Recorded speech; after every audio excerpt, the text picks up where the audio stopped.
Anticipation is at its highest level within the Star Wars universe as we patiently await the final episode of the Ahsoka series. As expected, there have been numerous rumors about things to expect in the episode, and in this video, we bring you the collation of the most likely occurrences in the Ahsoka series finale. So welcome to Star Wars Deconstructed, students of the Force and acolytes of the galaxy. Whether you're a Jedi, Sith, or somewhere in between, join us today as we bring you the Ahsoka finale preview. Alright, so what's the real deal with Baylan Skoll, and how will it play out in Ahsoka's finale? Episode 7 left us all scratching our heads as Baylan Skoll made some perplexing moves regarding himself and his Padawan, Shin Hati. Now, if you thought you had a handle on Baylan's true intentions, think again. His character has become a puzzle, and as we approach the finale, we can't help but wonder, what is Baylan Skoll really up to? And will we find answers in this final episode? Throughout the series, Baylan has kept his true allegiances and plans shrouded in mystery, but it's those tantalizing hints he's been dropping that keep us glued to our screens. While Ezra, Sabine, and Ahsoka are caught up in the intense face-off with Thrawn's forces, Baylan quietly slips away from the chaos.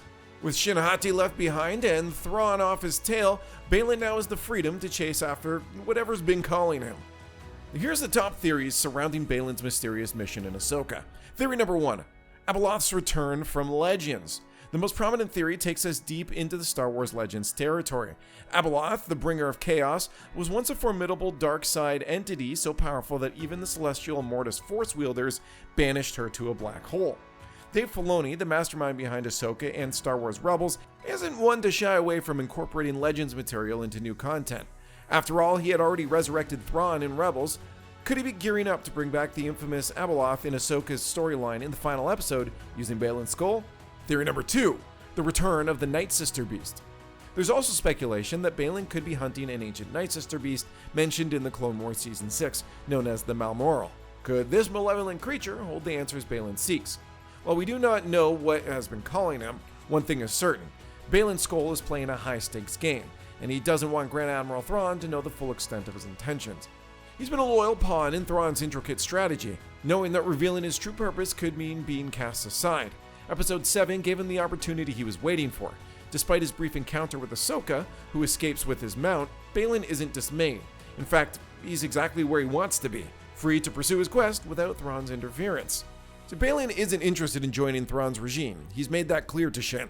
He understands that the power Thrawn seeks is fleeting, and he may be one of the few who grasp why Thrawn and the Great Mothers are fleeing from something else on Peridea. While Thrawn is uninterested in awakening the planet's power, Baylan is determined to harness it for himself. Also, Baylan's decision to part ways with Shin in Episode 7 may seem puzzling, but it could have been an act of kindness. He attempted to instill in her the same fascination he has for Peridea's ancient legends, but she remained fixated on her alliance with Thrawn. Her relentless pursuit of power clashed with Baylan's quest. So while it's not that Baylan doesn't need Shin for his plan, he recognizes that dragging her along would be futile. Their parting words highlight the divergence of their paths, with Shin seeking immediate victory within Thrawn's empire and Baylan striving to unlock the dormant power of Peridea. He cleverly uses Shin's ambition to carry out Thrawn's orders, freeing himself to chase his elusive destiny. Speaking of Shin Hati, in the latest episode of Ahsoka, it looks like we might be witnessing the start of a redemption arc for her, as predicted in the preview we did for Episode 7. Shin Hati, portrayed brilliantly by Ivana Sakno, is one of the exciting new characters brought to life in the Ahsoka series. As the apprentice of the Dark Jedi and mercenary Baylan Skoll, played by the late Ray Stevenson, Shin has been a constant thorn in the side of both the Mandalorian and the Jedi in training Sabine Wren. Now here's where it gets intriguing. We don't know much about Shin Hati's past or her innovations. The future of the Star Wars universe remains a wide open question mark, but what really has us buzzing is the mysterious relationship between Shin and her master Baylan Skoll. It's clear that Baylan has plans of his own, and Shin may not be part of those plans after all. Could this mean that Shin is on the cusp of charting a different path for herself? Is there a chance for redemption, a shift in her allegiance? Well, Episode 7, titled Part 7, Dreams and Madness, certainly dropped some tantalizing hints in that direction, and it looks like things will pick up from there in the final episode. So let's dive into the clues that suggest Shin Hati might be on the path to redemption before the epic conclusion of Ahsoka's Season 1. Clue number 1. Baylan's mysterious agenda leaves Shin confused. In Episode 7, Baylan seems to have convinced Shin to go on a solo mission to track down Sabine and Ezra Bridger, played by Amana Svandi. He wants her to confront them and claim her supposed rightful place within the new empire. But Baylan isn't exactly an open book. He's a master of withholding information, revealing only what he thinks Shin needs to know at the moment. It's clear that he's distancing himself from the looming empire, hinting at a different calling on Peridea. So where does that leave Shin? Without her master's guidance, she's left in a perplexing state. She craves power, but can the Empire truly offer it to her? Her training is incomplete, and she's yet to unlock her full potential. With Baylan seemingly leaving her to fend for herself, the path forward for Shin and Hati remains shrouded in uncertainty. Clue number 2 is a change in Shin's fighting style. If you've been following Shin's journey in Ahsoka closely, you'll notice a significant shift in her fighting style in Episode 7. Up until now, her combat approach could only be described as savage. She's been all about raw power, wild swings, and relentless aggression that's quite different from the acrobatic finesse typically associated with Jedi. This unique approach allowed her to emerge victorious over Sabine in the past. However, in Episode 7, we see a different side of Shin. While there are moments where her ferocious spirit still shines through, like when she forcefully pushes Ezra against one of the Noti's pods or briefly engages in combat with Ahsoka herself, it's clear that something's off. Her strikes lack their usual force, and her movements seem less deliberate. It's almost as if her mind is preoccupied with questions about why her master decided to go his own way, leaving her behind. This change in her fighting style could very well be a sign that she's beginning to question her loyalty and the path she's been following, setting the stage for a possible redemption arc. And clue number 3, Ahsoka's belief in Shin's redemption. In Episode 7 of Ahsoka, it becomes apparent that Ahsoka herself senses something different in Shin. The Jedi Master effortlessly parries a few of Shin's attacks, and when Thrawn's forces begin to retreat, Shin hesitates and stops fighting. She finds herself in an unfamiliar position, standing alone in a sea of stormtroopers, while Sabine, Ahsoka, and Ezra present a united front. The confusion and anxiety on her face are as clear as day. Ahsoka, ever the beacon of Jedi compassion, recognizes this moment of doubt in Shin. In true Jedi fashion, she extends an olive branch to her adversary, offering help.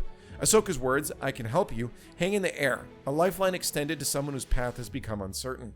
Shin may have declined Ahsoka's generous offer at that very moment, but the seed of doubt has been planted.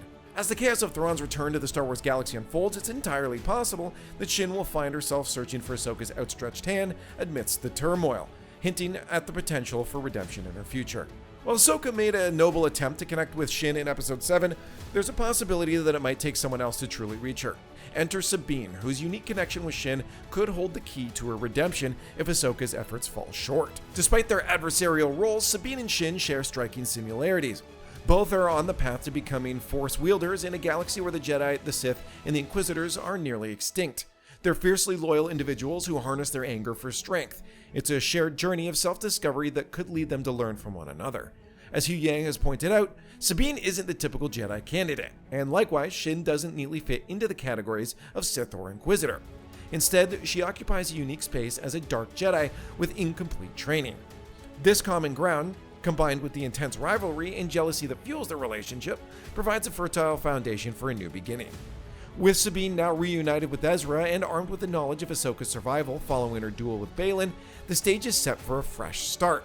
If Thrawn's return to their galaxy looms on the horizon, and the Empire seeks to rise once more, Sabine, Ahsoka, Ezra, Hera, and the New Republic will require every ally they can muster. In this turbulent era, Sabine's potential to connect with Shin may prove instrumental in forging new alliances and ultimately guiding her towards possible redemption in the final episode. If you enjoyed this video, please subscribe to the channel and watch the next one.